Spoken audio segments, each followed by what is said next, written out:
हमारे विभिन्न ज्ञानवर्धक कार्यक्रम देखने के लिए आप हमें अभी सब्सक्राइब करें, बेल आइकन को प्रेस करें ताकि आप देख सकें हमारा कार्यक्रम सबसे पहले। और अधिक जानकारी के लिए फेसबुक पेज को लाइक करना न भूलें। जय माँ इंद्राक्षी। इंद्राक्षी धाम में दर्शकों आप सभी का हम हार्दिक स्वागत करते हैं। आज के दिन जिन जातकों का जन्मदिवस है, मैरिज एनिवर्सरी है, उन सभी को हमारी तरफ से बहुत बहुत शुभकामनाएं। आज का पंचांग 14 जुलाई सन 2020, दिन मंगलवार, श्रावण मास, कृष्ण पक्ष, संवत 2077। तिथि आज नवमी है, नक्षत्र अश्वनी है। आज के दिन जन्मे जातक गंडमूल नक्षत्र की श्रेणी में आएंगे। राहु काल 3 से 4:30, दिशा शूल उत्तर दिशा। दर्शकों एक सवाल जो अक्सर आप हमसे पूछते हैं कि सावन का भी महीना है, इसके अलावा आप नाना भांति के व्रत रखते हैं, इसके अलावा आप नाना भांति की पूजाएं भी करते हैं, अपने अपने हिसाब से कोई गुरु दीक्षा का मंत्र जपता है तो कोई भगवान श्री राम के अनेकों मंत्र जपते हैं। कहने का भाव, आप अपने अपने हिसाब से सभी भक्ति करते हैं और अक्सर हम भक्ति 2 भागों में डिवाइड कर लेते हैं। कैसे? एक भाग हमारी भक्ति का होता है हमारी कामनाओं के लिए और एक भाग होता है हमारी भक्ति का निष्काम भाव के लिए। अब 2 तरह के साधक हैं, वैसे तो अनेकों तरह के साधक होते हैं, लेकिन मोटे तौर से यदि मैं आपसे बात करूं तो दो तरह के साधक होते हैं। एक निष्काम भाव वाले और एक अपनी कुछ इच्छाओं को भगवान से मनाने वाले। अब जैसे हम व्रत रखते हैं, मिसाल के तौर पे हमने 16 सोमवार का व्रत रखा, या हम प्रतिदिन किसी मंत्र साधना को करते हैं, तो इसके पीछे हमारी कई बार भावनाएं होती हैं कि हे परमात्मा, आपकी कृपा से हमारा ये काम बन जाए। ऐसा अनेक लोगों के साथ होता है। और जब साधना का सोपान बढ़ता है, जब साधना के क्षण अत्यधिक मजबूत होते हैं, तब साधक की जितनी भी भावनाएं हैं वो शून्य हो जाती हैं। ऐसे साधक तो बहुत ही ना के बराबर होते हैं कि जो केवल भक्ति करते हैं लेकिन ईश्वर से कुछ मांगते नहीं हैं। तो चलो, ज़्यादातर हम मांगने ही वाले लोग होते हैं भगवान से, हम उन्हीं के बारे में आपसे बात करते हैं कि हम बहुत अच्छे से भक्ति करते हैं लेकिन हमारे काम नहीं बनते। अब इसमें भी एक साधकों की श्रेणी होती है। कौन से लोगों की? एक होते हैं स्टिल एंड वेट, जो इंतज़ार करते हैं आज नहीं हमें कल फल मिल जाएगा, धैर्य होता है। लेकिन इसी के साथ साथ एक ऐसे भी साधक होते हैं जो अधीर होते हैं, जो धैर्य नहीं रख पाते कि आज मुझे 6 महीने हो गए, आज मुझे इतने दिन हो गए, दिन गिनते हैं, और जब उन्हें फल नहीं मिलता तो भक्ति से और भगवान से उनका मन डामाडोल होने लगता है। तो क्या ये उचित है? बहुत ही मैं आपको एक बहुत ही बारीकी से इस रहस्य को आज समझा देना चाहता हूँ। क्यों? कीमती महीना चल रहा है, कीमती समय चल रहा है, पूरे विश्व में विपदा की घड़ियाँ छाई हुई हैं किसी न किसी रूप में। कोई रोजगार को लेकर, कोई स्वास्थ्य को लेकर के कहीं ना कहीं नकारात्मक स्थिति कहीं ना कहीं पूरी कायनात के ऊपर इस समय बसरी हुई है। अब कहने का भाव, इस स्थिति में यदि हमारा भगवान के प्रति मनोबल टूटेगा तो आप ध्यान रखिएगा, आपके मनोबल को कोई जोड़ नहीं सकता। आपके ही घर में ऐसे बहेलिए भी होंगे, जब आप पूजा करते हैं या करती हैं तो उस वक्त भी वो तानाकशी से बाज नहीं आते। एक तो पूजा करने में मन नहीं लगता, ऊपर से लगता है तो काम नहीं बनता, तो मन डामाडोल हो जाता है। और उसके ऊपर भी जो घर के सदस्य होते हैं, उनके जो व्यंग्यात्मक बाण होते हैं वो हमें छलनी करते हैं। कैसे? क्या दिया तुम्हारे भगवान ने, क्या किया तुम्हारे भगवान ने। आप सोचने की बात है, अगर पति पत्नी को ये कहे कि क्या दिया तुम्हारे भगवान ने, तो मैं पति महोदय से ये पूछना चाहता हूँ कि आपकी पत्नी भगवान से मांग क्या रही है? आपकी पत्नी भगवान से मांग रही है कि मेरे पति की प्रमोशन हो जाए, मेरे पति कामयाब हो जाए, मेरे घर में सारी सुख सुविधा हो जाए। आप भगवान पे तो उंगली उठा रहे हैं, आपने क्या किया? आप पति तो बन गए लेकिन आपने किया क्या? सिर्फ यही कि तानाकशी। अरे कोई बेचारा अपना समय निकाल करके भगवान को याद करता है और घर में सुख सुविधाओं के लिए भगवान से याचना करता है, उसमें भी लोग हमें जीने नहीं देते। कैसी प्रवृत्ति हो गई है हमारी। अगर इतना ही हमें गरूर है तो पत्नी के साथ ऐसा व्यवहार करिए, सारी सुख सुविधाएं उसके लिए भर दीजिए ताकि वो किसी से कुछ मांग ही ना सके। वहाँ जब बात आती है तो बगले झाँक जाते हैं, चाहे पति हो, पत्नी हो, पिता हो, पुत्र हो, कोई भी हो। भगवान एक ऐसी सस्ती शक्ति सबने बना करके छोड़ दी है कि 2 कौड़ी का व्यक्ति ईश्वर को कुछ भी कह देता है। अब आइए मैं उन साधकों के लिए कुछ बातें प्रस्तुत करता हूँ जो साधक ये बात कहते हैं कि नहीं, मैं बहुत अच्छे से साधना करता हूँ फिर भी मुझे फल नहीं मिलता। अब मैं उनकी बात करता हूँ। मैंने देखो आपके घर वालों से लड़ाई मोल ली, आपके लिए ली ना, ताकि वो मेरा कार्यक्रम सुने, 2-4 तुम्हें भी कहें, हमें भी कहें, कोई बात नहीं, हमें कहें तो कहें, कोई बात नहीं। अब पहली बात यह है कि आपकी भक्ति का आपको फल नहीं मिलता। इसके कई कारण हैं। कारण क्या है? सनातन सभ्यता के हिसाब से, सनातन धर्म के हिसाब से हम पुनर्जन्म में विश्वास रखते हैं। हम पुनर्जन्म में कहाँ कहाँ गए, क्या क्या किया, कैसा कैसा हमने कर्म किया। अगर हमने गलत कर्म किए हैं, हमने बहुत ज़्यादा गलत कर्म किए हैं, तो जब हम अगली योनि में जाते हैं तो जितना भी पिछला हिसाब है वो हमें चुकाना पड़ता है।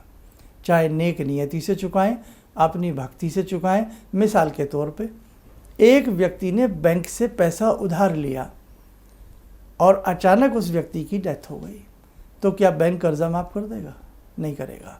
आपके बेटे से वसूलेगा, आपके परिवार से वसूलेगा, आपकी संपत्ति को जब्त करके वसूलेगा, लेकिन वसूलेगा ज़रूर। एक चादर बहुत मैली हो जाए, क्या एक बार में साफ़ हो जाएगी? बहुत गंदी चादर हो तो कई बार उसे वॉश करना पड़ता है, तब वो मैल धुलते हैं, लेकिन फिर भी दाग रह जाते हैं। ऐसे ही हमारा जीवन में जब हम पैदा होते हैं, किसी और श्रेणी में जाते हैं, किसी और कुल को आनंदित करते हैं, किसी और कुल का चिराग बनते हैं, तो वहाँ पर जितने भी हमारे पूर्व जन्म के कर्ज हैं जो हमने बैंक से लिए, अर्थात जो हमने कर्म किए हैं, जब तक वो चुकेंगे नहीं, हमें बहुत दिक्कतें आती रहेगी। और एक भक्त की बात मैं आपको बता देना चाहता हूँ। एक भक्त बहुत अच्छे से भक्ति कर रहे थे।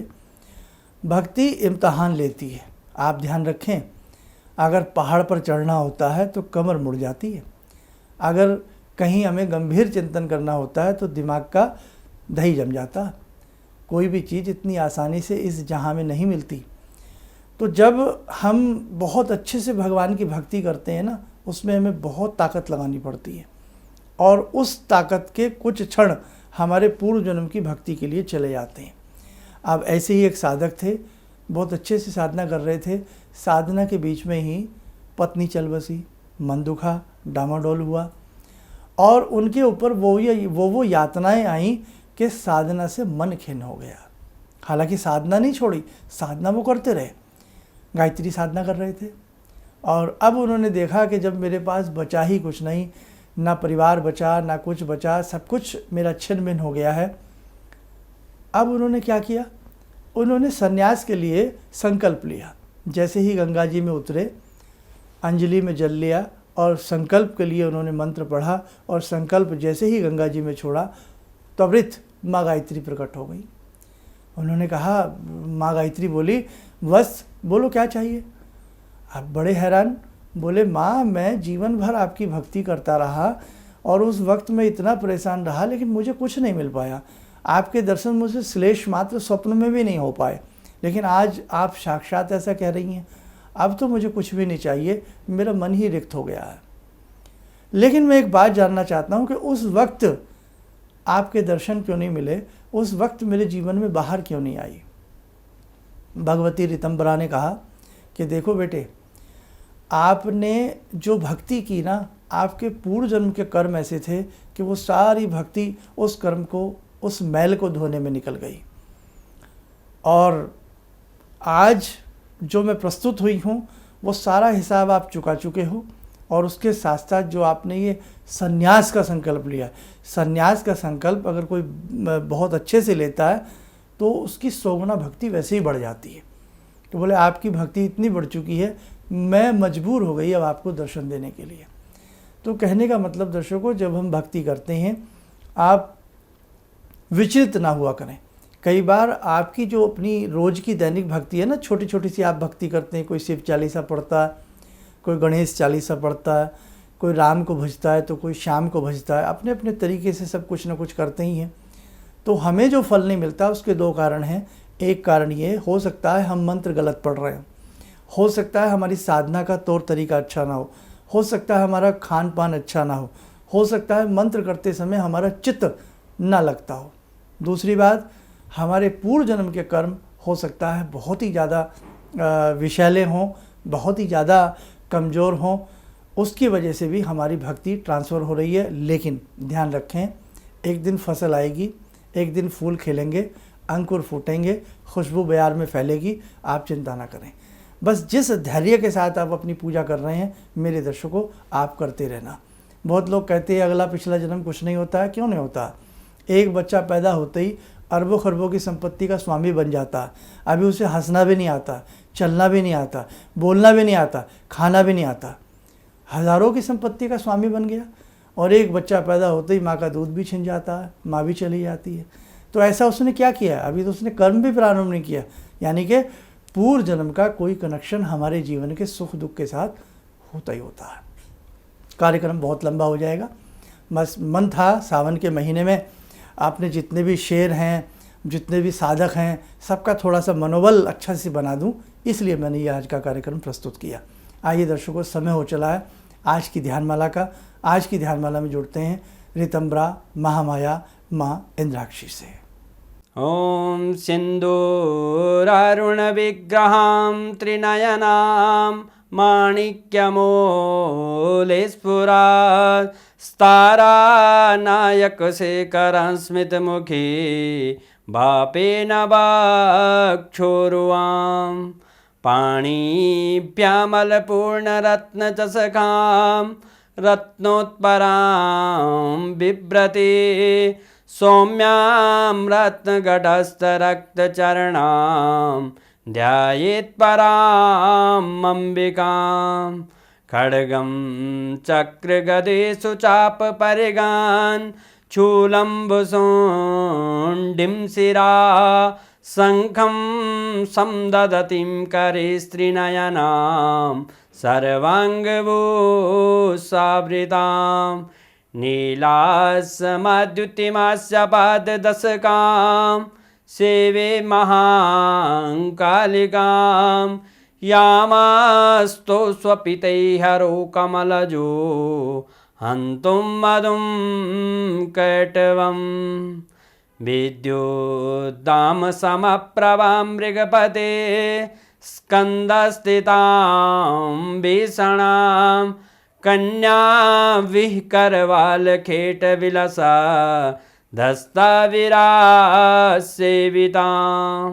हस्तैश्चक्रगदाशिखेटविशिखां चापं गुणं तर्जनीं विप्राणामलिलात्मिकां शशिधरां दुर्गां त्रिनेत्रां भजे। कवच बनाएं, ध्यान करें, भगवती का आशीर्वाद हम सबके ऊपर बरस रहा है।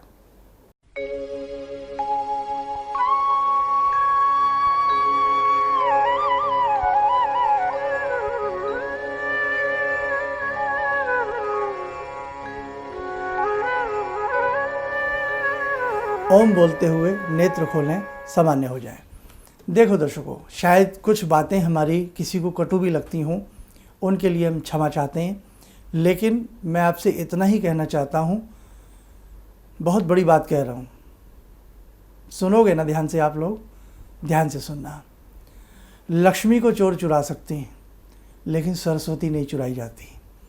आप जो ये साधना कर रहे हैं ना, कोई छुप के करता है, कोई कोने में बैठ के करता है, कोई बिस्तर पे बैठ के करता है, कोई मंदिर में जा कर के करता है, कोई लोगों से नज़रें चुरा कर के करता है। आप करते रहना। आप जो ये सरस्वती इकट्ठी कर रहे हैं, ये विद्या, ये साधना, ये विद्या का बल, इसे कोई माई का लाल नहीं चुरा सकता। आप बैंक में जो पैसे इकट्ठे कर सकते हैं, बैंक के लॉकर भी लूट जाते हैं, खजाने भी लूट जाते हैं। तो कहने का भाव, सरस्वती हमेशा स्थिर रहती है। समय पे की गई साधना जीवन में बहुत काम आती है। बस इस पथ पे चलते रहना और इस पगडंडी के मुसाफिर बनते रहना, कभी इससे मत हटना। इन्हीं शब्दों के साथ हम अपनी वाणी को विराम देते हैं। जय माँ इंद्राक्षी। हम लोग आपका प्रोग्राम शुरू ही किया था अभी देखना, क्योंकि हम लोग बाहर से अभी साहिबाबाद ट्रांसफ़र हुए हैं, तो उसके बाद ऐसे ही एक दिन बैठी हुई थी, मेरी बेटी भी बैठी हुई थी।